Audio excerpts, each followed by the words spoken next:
Okay. Okay, so just a discretion. We don't endorse Jimmy Kimmel. We just found really thought-provoking clips, and we thought it would be really beneficial to discuss it. But don't go and watch. We're not saying that to go and watch his whole TV show. Go ahead. LeBron James as much as $21 million a year if he stays there. That's more than Oprah makes in a week. That is serious money. I was hanging around with my camera crew at the park today, and I thought it would be fun to ask the kids there how much they think basketball players make. Jimmy Kimmel and the Kids. Starring the Pied Piper of television, Jimmy Kimmel and Kids. How much money do you think an NBA player makes in a year?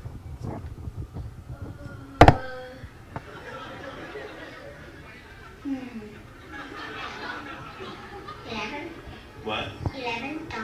$11? Think it's a little higher. 12? $12? We're getting close. We're getting warmer. 40 cents. 40 cents in a whole year?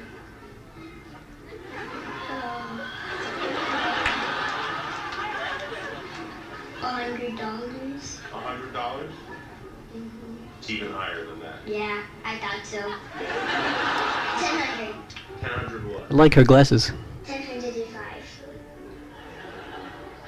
1,000. It's even higher than that. Yeah. 3,000? Even higher than that. Oh, come For real? on. 1,000,000. It's getting closer. Yeah. I don't want to take another guess. You don't want another guess? You're just sticking a million? Oh man, I remember I was in Toys R Us one time and thought that if I had $100 I could buy all of Toys R Us. So innocent. So okay, my question is, one question, I'm going to get two answers from the boys and two answers from the girls. Do you think these athletes deserve the money that they get, and why or why not?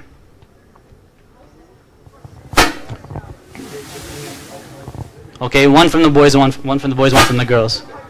Why and why not? I don't know because I don't watch television. Okay, so another person. They don't work hard for it. They don't what? They don't deserve it because they don't work hard for it, she said. They don't work hard for it. Anybody agree, disagree? Go ahead, speak up really loud. Just speak up, protect your voice. You're Zalima. Because I think that like doctors should get paid more rather than them because they entertain people and they don't really like do much to help people. Anybody else? So when I saw this video, when I asked that question, what I'm reminded of is an excerpt from a book I read by Malcolm Gladwell called, I think, The Tipping Point. And he was saying that to master any complex skill, sports, piano, math, programming, takes 10,000 hours. 10,000 hours breaks down to basically 4 hours a day for 10 years. So these people, these athletes, to get to where they're at, had to practice for 4 hours minimum at very least, to jump from the free throw line and dunk it, make it look like it's nothing, like he did it waking up out of bed, out of his mother's womb. Yeah, Amean would know about that. Number 1 point guard. Minimum of 10,000 hours, right? Besides that, there's another quote in his book that says the likelihood of a high school player going into college basketball is something like 17%. And the likelihood of a college player going into the NBA is like 10%. That's because they have to make sure they avoid injuries. A torn ACL will ruin his athletic career. He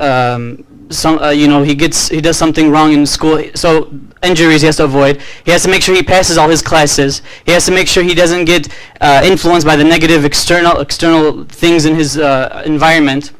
There's so many factors that play to make these players to make these players come out to be where they are and who they are today.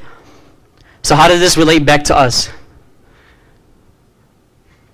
How often do you practice refining your character? What do you do to improve your ibadah? How much time do you spend? And if you don't spend it and you don't think about that, why? And if you do and then you give up, why? Because these basketball players, they played through injuries. They played through times where they didn't feel like getting up out of bed and going to practice. They did 2 a days. 2 a days is they go to practice twice a day, 5 a.m. and then they come back after class and they go to practice at like 7 a.m. 2-3 hours a day, 6 hours a day in practice, 5 hours a day in practice. And if you guys, if any of the guys who go to Sunday school know Ali Dia, ask him. He was in Benedictine's college basketball team, and he'll tell you about the 2-a-day practices. They were intense. Through Ramadan he played too. So going back to Ardeen, what do you do to go get over that plateau when you give up? What do you do in exchange for that? What does Allah subhanahu wa ta'ala promise us? These players, their motivation was a lucrative paycheck at the end of their athletic career. What's our motivation? What does Allah subhanahu wa ta'ala promise us? Sister Fatima just went over what Allah subhanahu wa ta'ala promised us. So bear that in mind going into Ramadan. And if you take anything from these players, take their commitment to their athletics. Take their hard work. Take their work ethic. Don't just take their arrogant. Yeah, they're arrogant. Yeah, they're 1 minute. Okay, 2 minutes. Okay, so a lot of them are arrogant. A lot of them are not the greatest people, but you could take wisdom from anywhere. Wisdom is the right of a believer, and you should take it from anywhere and anyone. And so if you can take anything from these athletes, take their work ethic, take their dedication, take their commitment, take their motivation, and look and see how they got to where they are in spite of their surroundings, in spite of what looked like they would have failed had it been anyone else.